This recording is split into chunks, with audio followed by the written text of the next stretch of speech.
Hello, viewers. I'm Vibhuti Jha. This is Jaipur Dialogue USA. Welcome to the show. Just as I always request you, please like, subscribe, and support our channel. Give your feedback. We value your feedback. Today, I have great pleasure in welcoming two of my returning warriors, as I call them, two young men. One is Mr. Mukesh Modi, a filmmaker who has made some significant political films. If you haven't seen them, I will request him to name some of them that you must go and visit and see them. And the second one is Nikunj Trivedi, is a very dear friend. These two people make me feel young again and willing to fight again. So, welcome to the show. And today we are going to talk about a phenomenon. Let's give credit where it belongs. A young man of Indian American descent, Zohran Mamdani, a product of an Indian lady and a Pakistani, Indian Muslim, who is, running for New York City's mayor. Now, mayor position is there are small town mayors and there are the New York City mayor. Now, New York City mayor is perhaps the world's biggest position, as a position of power, authority, money, and you know New York City. I don't need to tell you more about it. So to be the mayor of this city is a big thing. It's a great political position. Zohran Mamdani is a very controversial character. And I think, in my opinion, that's why I've titled the show as he's bad for New York City, he's bad for USA, and probably proved to be bad for Democratic Party itself. So to talk about this, I have invited both these gentlemen, and I would start with Mr. Mukesh Modi ji. Give your thoughts on it, considering also that there was a debate yesterday which went down remarkably well for each one in their own way. Go ahead, Mukesh ji. Tell me, what's your impression? Why must people not vote for Mamdani, and why for Kumo? Sure. First of all, I want to thank you to Jaipur Dialogue USA and thank you, Vibhuti ji, and all your viewers. You guys are doing a wonderful job, Thank you. making awareness, bringing the awareness and letting people know what's going on. So thanks for that. Of course, Mamdani, why we think is bad or why it's our opinion, but bottom line is if you follow his pattern, what he's talking about, is definitely not good for the country, not for the city.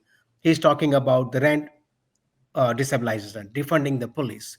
Uh, then he's talking about giving all the misguiding information. Let's see what happened when you rent stabilize. What happens? The landlord, they can't put the rent up, and then what happens? They will fall in back in their mortgages and then property tax. And then he says if you don't pay property tax, that house will become a public house. So I believe that's his plan, to bring all his friends from the third world and bring it to the USA so they can afford the houses. But that's what his agenda. But that's what he says. I want to change the living style. He wants to high rise the tax to the white people. So if you see what his agenda, what he's trying to do, uh, so that's very important. The people have to understand that what is his agenda behind it. Is it good for the country or not? He wants to free the buses. He wants to free rights and all that, which will definitely not good for the city because MTA runs based on the rental income, on the income of the uh, your fare, like bus fare and the train fare. This is again, it'll be problem for the city. At the same time, the Trump says I'm not going to do any of this, so there's no point of giving him a vote.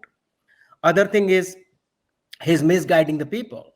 Like he's talking about giving $30 per hour. Like imagine all the small businessmen, how they can afford $30 per hour to pay to their employees. So what's going to happen? The small business is going to go down. He's talking about putting the grocery stores of the city, which is owned by the city, which is also again the grocery stores works on a very thin margin. How he will do that? It's just misguiding, giving all the wrong hopes to the people so they can vote for him. He's talking about he can interfere ICE when they will come for the. Do you want illegal people in this country? If he's talking about equality, why don't he sell his $1 billion house or $1 million house, whatever he has, and then stay in Harlem? stay in a public house. So why, he's a hypocrite. Like he's talking about he wants to equalize, but then again, the same time, he's not doing what he has to do it. So, as per my opinion, he's misguiding the people. A lot of other things which that people talk about, that he wants to bring the Sharia law, which I'm not aware of that, but I never heard from his own mouth. But he's talk about that. Of course, he also supports the people. Like he wants to. At the same time, he says he doesn't want Hamas to lay down the weapons, but at the same time he wants to condemn, he wants to arrest Benjamin, uh, uh, Netanyahu. yes, he wants to Israeli arrest him. Prime Minister, And yeah. he's talking about Modi. When he's talk about Hamas, he say this is international, I don't want to talk about it. So when he doesn't want to talk about Hamas. Why he wants to talk about, why he wants to arrest Israel president, Prime Minister Benjamin, why he wants to arrest him. So this is a kind of hypocrite. He just wants to give wrong information, manipulate the people. Is definitely not good for the city. That's what I feel. This for the Thank city. you. Thank you very much for your opening statement. Nikunji, I will piggyback on Mukeshji's statement that he is misleading and promising things that are not doable, right? Policies and implications. So one of the things that I read in a very, I think it was a beautiful phrase. It's so easy to promise to give what you don't have or you don't have to. And he's probably taken leaf from Arvind Kejriwal and all the people in India in those elections. Give things for free. Why don't you say something about that? That it is an untenable plan. Because as in banking and economics, we know nothing is free. Even a toll free number, somebody's paying for it. Nikunji. Yeah, and thank you very much for having me, Vibhuti. And I think I think Mukesh Bhai set up the context in some of these things well. Now, look, socialism, as we know, those who give things away for free, coming from.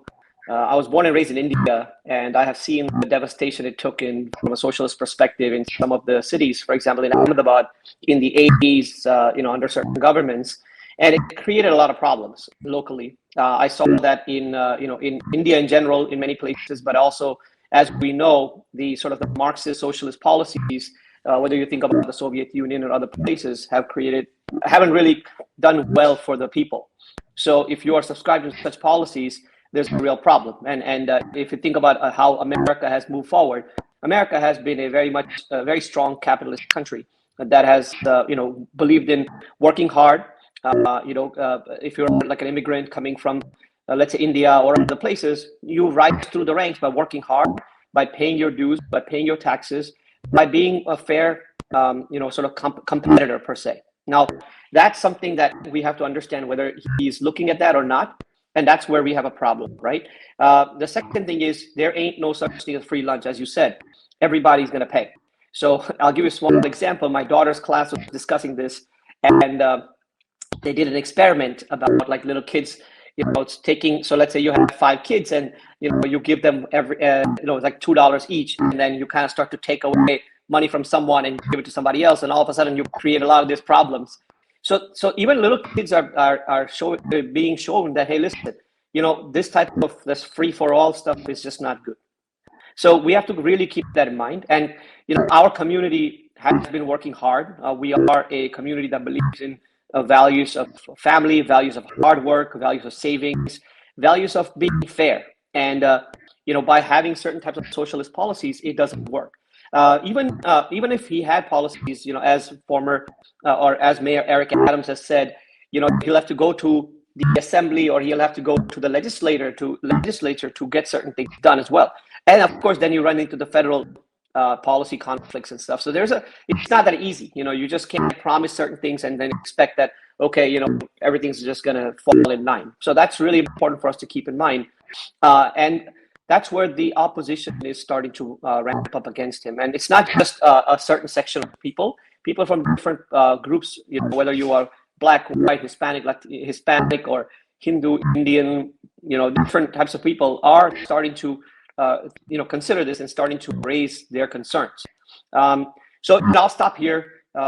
My concern really is that there ain't no such thing as free lunch. And those who promise free lunch in America, we should be suspicious of them? I would be very open about it, not being suspicious. They are liars. Because this is the country, like I said to you, even 800 toll-free number, somebody is paying for it. So there is no free lunch in America, and nothing is free because 90% of the economy is in the private sector. As Mukesh ji said, $30 per hour with daily wages. If you pay that money, where are the small industries going to go? There is an inflation and cost escalation to such an extent, then you and I will not be able to afford a burger or a drink in the normal stores. Mukesh ji, I'm coming back to one thing. Politics is not about values. Politics is about hypocrisy. How easily you are able to sell your hypocrisy is the reason how people accept somebody. How is it that Mamdani has caught the wild imagination of varieties of people, even those against whom his faith and his persona has been against it? Hamas is one, Jews are another, Hindus are another. So how does that happen? Which kind of Hindus? I will talk about Hindus. Which kind of Hindus are supporting him? So, first of all, Vibhuti, I thank you asking me this question, because it's giving me an opportunity to put all together and explain to the people.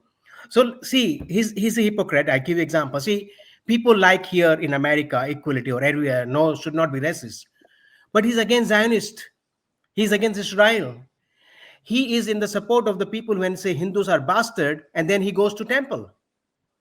He said he believes in Fadada, and then he wants to go to synagogue. So what is this? Is he a hypocrite or not?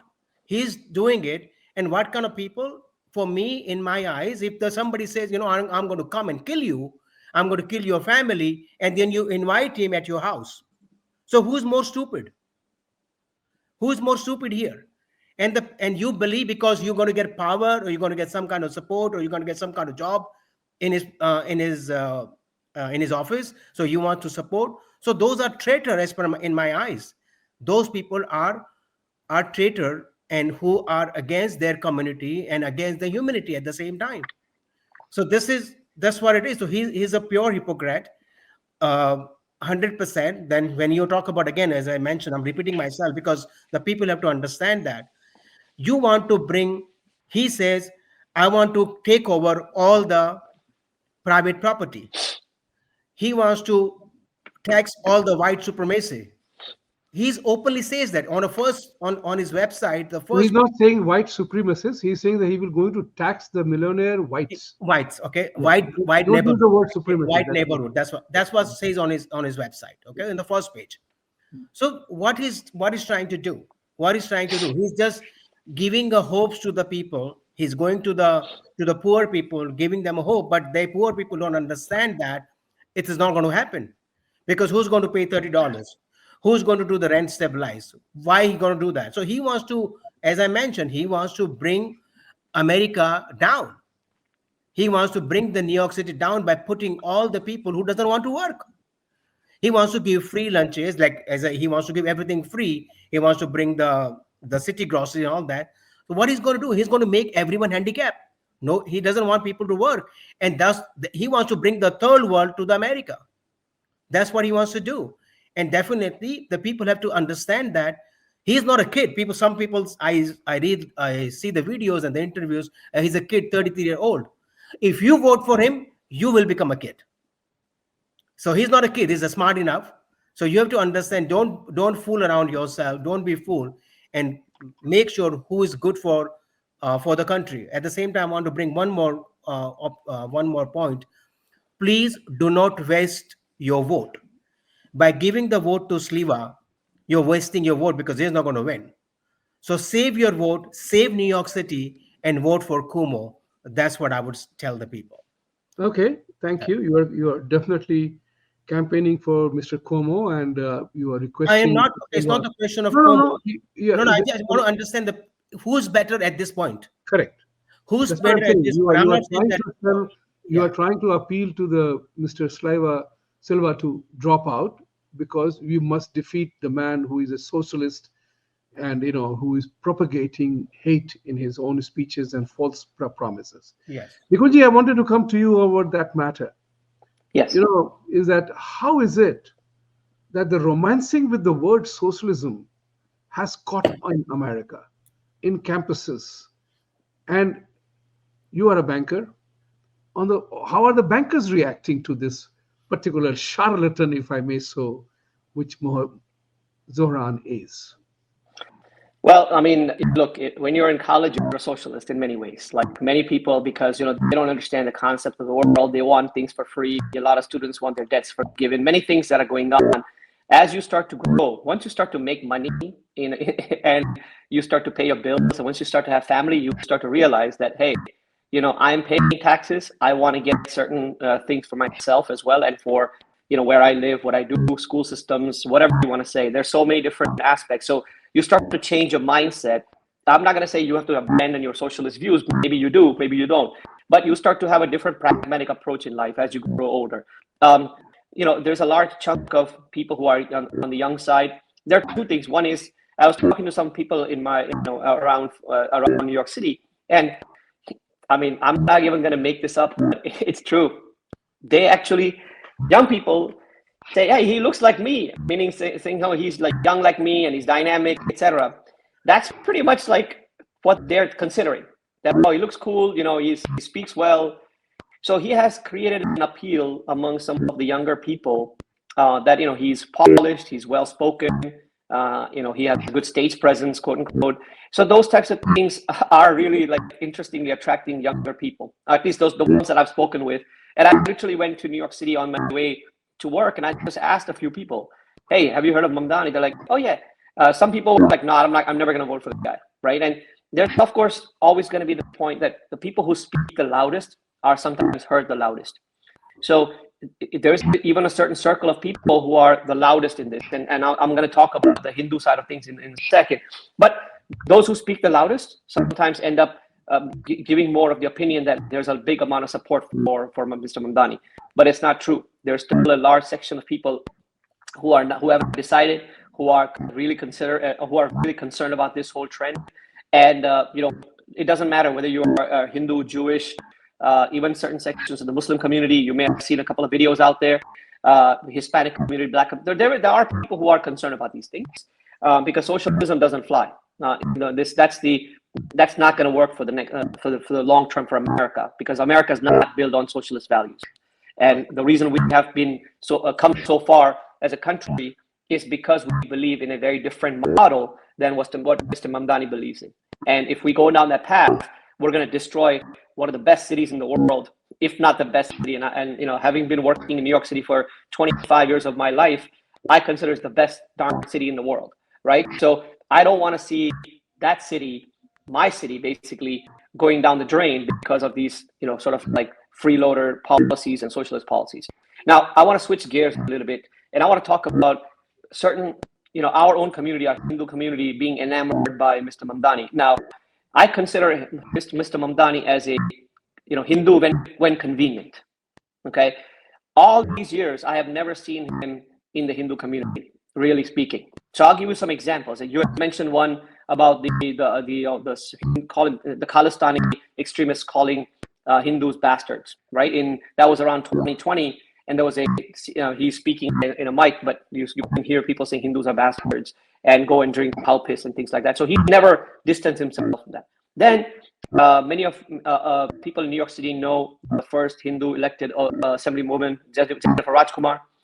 He started to create suspicion about her, and sort of make the idea that she's a puppet of Hindu fascists. Right? That's another point to keep in mind. So many people don't realize that these things are going on. Then he has been also, like, there was an attack on the Tulsi Mandir in New York, in Queens. You had never seen him condemn it. He was not there. So where's your Hindu root there? When a Hindu mandir is being attacked, and you're going to different Hindu temples today and saying how great how you love your heritage and stuff like that. When a Hindu temple was attacked and many lawmakers condemned it, where were you? Then he created misinformation about India's Citizenship Amendment Act. So when this CAA was passed, he called it the first stage of an attempt to strip Muslims of their own citizenship. That is simply not true, because we know it had nothing to do with India's Muslims. But this was the narrative that was being built by various anti-Hindu groups out there, including some of the folks that he works with. So I want to point that out. Then, if you go back to the idea that there are mass slaughter of Muslims in India, and there's no more Muslims in India, things like that. The rhetoric that he has. I grew up with Muslim friends, Gujarati Muslim friends, and I'm still in touch with some of them. And they were like, I asked them, like, guys, Tariq, what do you think? Yusuf, what do you think? And he's like, this guy is, I don't know what he's smoking, because there's so many Muslims in Gujarat, including Ahmedabad, where I'm from. So the idea is that you're starting to see that this type of rhetoric, this type of nonsense that is coming out of his mouth, for example, it's not right. This is not what, and unfortunately what ends up happening is our own people completely either don't know, or they just kind of brush it off, saying, oh, he must have said this in some context or whatever. What do you mean? What's the context? When someone is attacking your community, or doesn't all of a sudden become Hindu, decides to visit temples, and I'm just surprised that our temples are even opening the doors. Once he's elected as an official, we can put aside our disagreements and things like that. You can invite him as a publicly elected official. But by inviting him, along with people who have been anti-Hindu, for example, in the Ganesh temple, you see some folks in the picture, even in the Baptist Mandir, different places. You see some people in the picture. Those people have a documented history of targeting our community, calling us as anti-Muslim, calling us as anti-American, calling us as foreign agents of the Modi government, so many things. And one of the things that Mr. Mamdani has also sponsored is a caste bill, to create a bill that would target the Hindu and Indian American community, because caste is not facially neutral. It is only when someone tries to understand caste, they're only looking at Hindus and Indian Americans. So if that bill had passed, for example, it's still there in assembly and his name is still there. If that bill had passed, it would target all Hindus and Indian Americans in New York City and in the state of New York, by relying on falsified or incomplete data given by anti-Hindu groups and Hindus for Human Rights, Equality Labs, many different groups you can think about. And some of these groups are in that picture with him at the Ganesh temple, at Baptist Mandir, and things like that. So now, and this Hindus for Zohran that has been created is a propaganda being created by these same people. So I want to call them out, and I want to say that if you decide to be friends with those people and be on their platform, we're going to fight against you. We're going to fight against you until we have the last breath remaining, because that is not acceptable. I'm very glad to hear that, because its time has come for each one of us to rise up to protect and defend our rights, and protect and defend for who we are.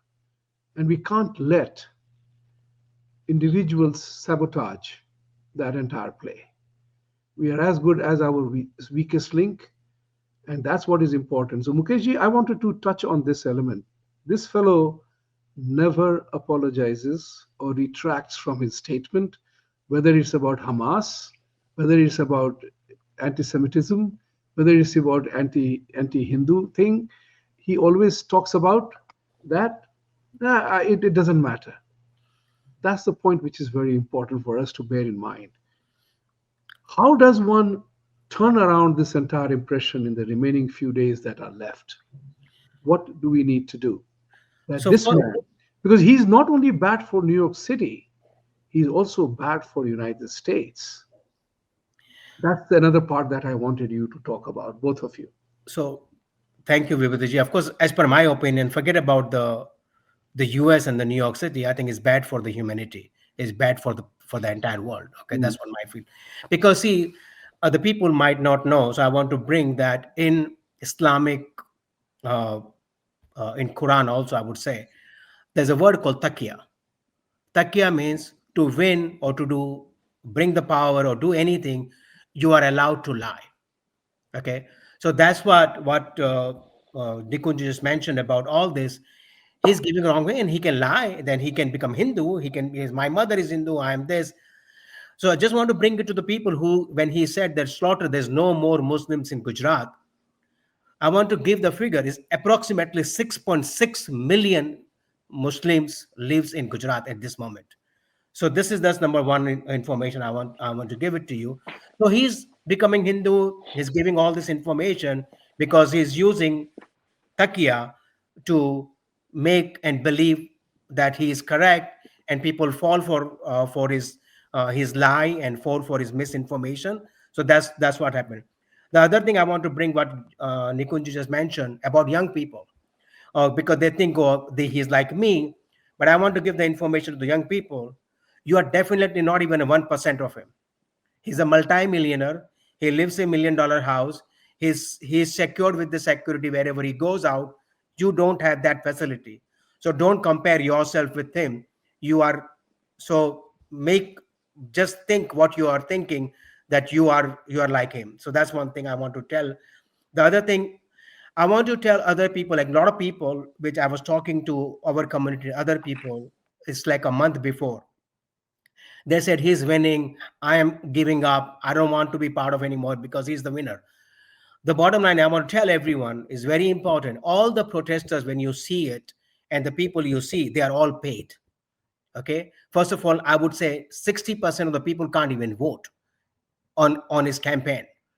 A lot of people are illegals. They cannot vote. So don't fall for that. The medias, they compromise. They're giving a wrong information. All this poll, do not believe in that, because I'm telling you, this guy is not going to win. So I just want to clear the cloud to in the front of people's mind. Don't give up. As just Nikunji mentioned, till the last breath, we're going to fight for that. Till the last breath, we can do whatever we need to do. We're going to do it. So please don't fall for this nonsense and the lie and the misinformation. Use your own brain. And I'm sure that people will come forward, go out and vote for the right person to save New York City. Thank you. Thank you very much. And the last question that I wanted to check with you was a very simple thing. US Constitution said there will be no religious-based discrimination against anybody. But Mamdani plays the religion thing very well, very subtle, very suave. And he openly talked about that he will be the first Muslim candidate to be the mayor of this one. Now that he uses the word Muslim, it identifies his religion. Is his religion a fair thing to talk about? And it's important here, because what is my concern is not his religion, but the way religiosity is used. That's important. I have no problem with your religion. Pray whoever you want, how many times in a day you want. I'm not problem. But when your religion teaches you, like Mukesh ji said, Taqiyya, which says, do whatever, say whatever to get your goal. Likewise, when they talk about their Friday prayers on the streets, is he going to stop that? Are we demanding from him a reciprocity? That will you ban kafir from your faith? Because I can't trust you as a friend or a neighbor. If your faith teaches you the word kafir, which means that you are ought to kill me at some point in time, convert or die. That's the essence of that. So the question is, how do I trust him? How can I be friends with him? And I want to know that honestly. Nikunji, you have the last word.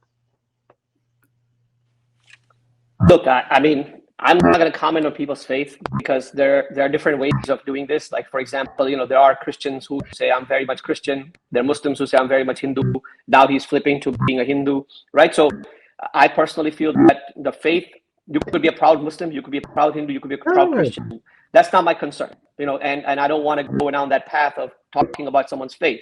My concern really is that don't lie, right? Don't lie, don't be a hypocrite, and don't also be Hindu phobic. For me, if you are a Muslim, you're a Christian, you're a Hindu, it doesn't matter to me. What matters to me is whether you are against my community or not, whether you are a Hindu phobe or not. And by saying certain things, by dismissing by creating the idea that there is this mob of Hindu extremists trying to kill people, or there's no more Muslims left in Gujarat, or whatever the different rhetoric that he has been using, or failing to condemn the temple attack in Queens. right? Where was your Hindu identity when a temple was attacked and there were other community members who were there? Where was the Hindu identity? That's why I'm saying it's Hindu when convenient. If he says I'm a proud Muslim, hey, you know, all the best, and I respect you a lot. That's wonderful. But when you start to turn around and say all of a sudden that, oh yeah, you know, I love my Hindu heritage also, I think that's where hypocrisy comes in, because for all these years, I certainly didn't see him on the streets with the Hindu community. And on top of that, you go and you know, talk about these things, and you're not even distancing yourself. That incident about Hindus being called bastards was in around 2020. It's been 5 years since the pandemic.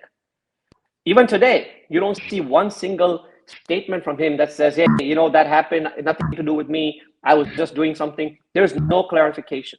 So that's where my problem is. I have no problem with his Muslim identity. Absolutely. You can go and preach to your, you know, you can go and talk to your Muslim community. You can come and talk to the Hindu community about being a Muslim also, like we have people who are talking about Christians, etc. If you're comfortable with your identity, no problem. But don't pretend to be a Hindu when it's convenient for you, when you are running for a mayor and all of a sudden you want to woo Hindu voters because of the fact that you have been called out by the New York Post article and many other things. So now you're trying to do damage control by visiting Hindu temples and stuff like that in the last minute. And unfortunately, our gullible Hindus are also falling for this trap, because there's this Hindus for Zohran who are actually, some of them are actually anti-Hindu, and I have documented evidence of that. Yeah. And they're going around, and you know, of course, the temple people are not seeing that because they're just seeing a crowd, but they don't realize who the people are behind it, and that's where the danger comes in. So, if, for example, Mr. Mamdani becomes the mayor of New York City, what is stopping him from introducing a bill on caste? What is stopping him from supporting a bill on caste that will target and profile Hindus and Indian Americans? Not some black people or white people, because caste is always associated with Hindus and Indians. Yes. Right? So that's where my problem is, really speaking. I have no problem with anybody's religion at the end of the day. I totally agree with you, Nikunj. For me, this is the issue. Yeah. So I just want to make sure that people understand where the issue personally for me is, and where our community should see the issue and call his bluff. Absolutely agreed. That's what I said. I have no problem with your religion, and that need not be called out. But the tenets of the faith that makes your behavior one way or the other, that needs to be questioned and asked. Freedom of speech, to ask or make an inquiry, if it is possible. Now, Mukeshji, the last element to you is that his economic policies are a disaster for New York. And if New York City falls into the disaster camp, it will truly destroy New York State. And New York State being what it is, it will have effect on the entire country. Wall Street, the entire structure of many states that converge in New York City for business, Long Island, my own place, New Jersey, Connecticut. How do you think will impact that? Last question to you. See, definitely, that's what we talk about, right? American dream. You have never heard about European dream. We always talk about American dream, like everybody, because the New York City is the one of the best city in the entire world. You can call a financial hub, you can call the business hub, whatever you want to call, that's what it is. And if that city goes down, it's not going to affect the New York to the US, it will affect the entire world. It will definitely affect the entire world. So it is very important for the people to vote for the vice person who can bring the New York City up, who are more experienced, who has knowledge, who has run, which at this moment, if you talk about all three of them, which is Sliva and Andrew Cuomo and Mamdani, I think Cuomo is the most qualified person at this moment to run the city. Thank you. Yes. Thank you very much. Thank you, both of you, for making a very impassioned case for why, Zohran is not the right guy. And he is not the right guy. For me, he is like a third division New York Yankee who is third division baseball league and given the managership of Yankee itself. He has no experience. I don't think he has ever known how to do it. And as a result of which, he will have to surround himself with people who will manipulate and manage him. because he knows nothing. Let's be very clear about it. We have been in business for a long time. I'm a banker. I don't know everything about banking. I look for Nikunj's help in the area of his expertise. Likewise, he would look at the area of my expertise. So, whose expertise, which part of his experience that Zohran is calling upon? Merely emotional mumbo jumbo and talking about the hypocrisy and lies and deception. There are so many of them. God knows what else he is lying about. With these words, I want to end the show.